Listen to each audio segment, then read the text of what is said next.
ಬೀಟಮ್ಮ gang ಈ ಹೆಸರು ಕೇಳಿದ್ರೆ ಸಾಕು ಕಾಫಿ ನಾಡಿನ ಜನರು ಬೆಚ್ಚಿ ಬೀಳ್ತಿದ್ದಾರೆ. ಒಂದೂರಿನಿಂದ ಮತ್ತೊಂದೂರಿಗೆ ಲಗ್ಗೆ ಇಡ್ತಿರೋ ಗ್ಯಾಂಗ್ ಹಿಡಿಯೋದಕ್ಕೆ ಅರಣ್ಯ ಇಲಾಖೆ ಸರ್ಕಸ್ ಮಾಡ್ತಿದೆ. ಯಾವಾಗ ಏನಾಗುತ್ತೋ ಅಂತ ಗ್ರಾಮಸ್ಥರು ದಿಗಿಲಿಗೆ ಬಿದ್ದಿದ್ದಾರೆ.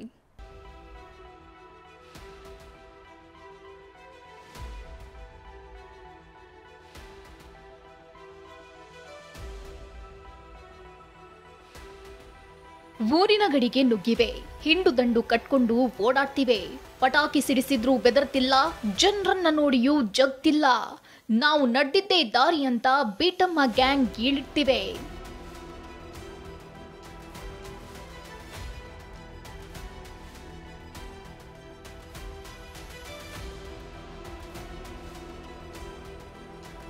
ಚಿಕ್ಕಮಗಳೂರು ಹೊರವಲಯಕ್ಕೆ ಕಾಡಾನೆ ಗ್ಯಾಂಗ್ ಎಂಟ್ರಿ.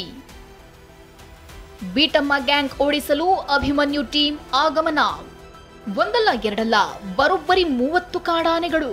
ಚಿಕ್ಕಮಗಳೂರು ನಗರದ ಹೊರವಲಯದಲ್ಲಿ ಬೀಡು ಬಿಟ್ಟಿರುವ ಈ ಕಾಡಾನೆಗಳು ಆತಂಕ ಸೃಷ್ಟಿಸಿವೆ.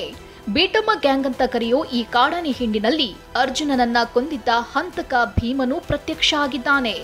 ಇದರಿಂದ ಸುತ್ತಲಿನ ಗ್ರಾಮಸ್ಥರು ಆತಂಕಗೊಂಡಿದ್ದಾರೆ. 2 ದಿನ ಆಯಿತು ಆನೆ ಬಂದು. ನಮಗೆ ಅವತ್ತಿಂದಲೂ ಸ್ಕೂಲಿಗೆ ಹೋಗೋಕ್ಕಾಗ್ತಿಲ್ಲ. ಇವತ್ತು FA1 ಟೆಸ್ಟ್ ಇತ್ತು, ತುಂಬ ಪ್ರಿಪ್ರೇಷನ್ ಮಾಡ್ಕೊಂಡಿದ್ದು. ಆದರೆ ಇವತ್ತು ಎಲ್ಲ ಇದಾಯಿತು, ಹಾಳಾಯಿತು. ಯಾಕೆಂದರೆ ನಾವು ಈ ಸತಿ SSLC ನಮಗೆ ಎಜುಕೇಷನ್ ಹಾಳಾಗ್ತಿದೆ, ತುಂಬ ಪ್ರಾಬ್ಲಮ್ ಉಂಟಾಗ್ತಿದೆ. ನಮಗೆಲ್ಲರಿಗೂ ತುಂಬ ಅಂದರೆ ತುಂಬ ಅಪಾಯ ಉಂಟಾಗುತ್ತೆ ಅಂತ ನಮಗೆ ಭಯ ಶುರುವಾಗ್ತಿದೆ.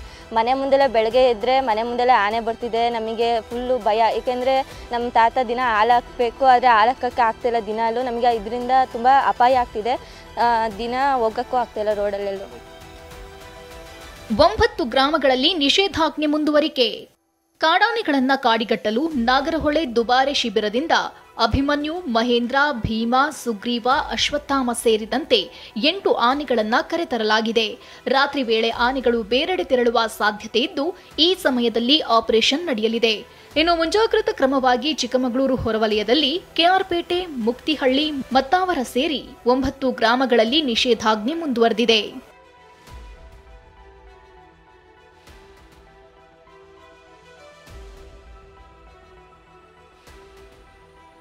ಊರಿಗೆ ನುಗ್ಗಿರುವ ಬೀಟಮ್ಮ ಗ್ಯಾಂಗ್ ಚಿಕ್ಕಮಗಳೂರಿನ ಜನರಲ್ಲಿ ದಿಗಿಲು ಮೂಡಿಸಿದೆ. ಊರಾಚೆಯಿಂದ ಯಾವಾಗ ಮರೆಯಾಗ್ತವೆ ಅಂತ ಎದುರು ನೋಡ್ತಿದ್ದಾರೆ. ಅಶ್ವಿತ್ ಮಾವಿನಗುಣಿ, TV9 ಚಿಕ್ಕಮಗಳೂರು.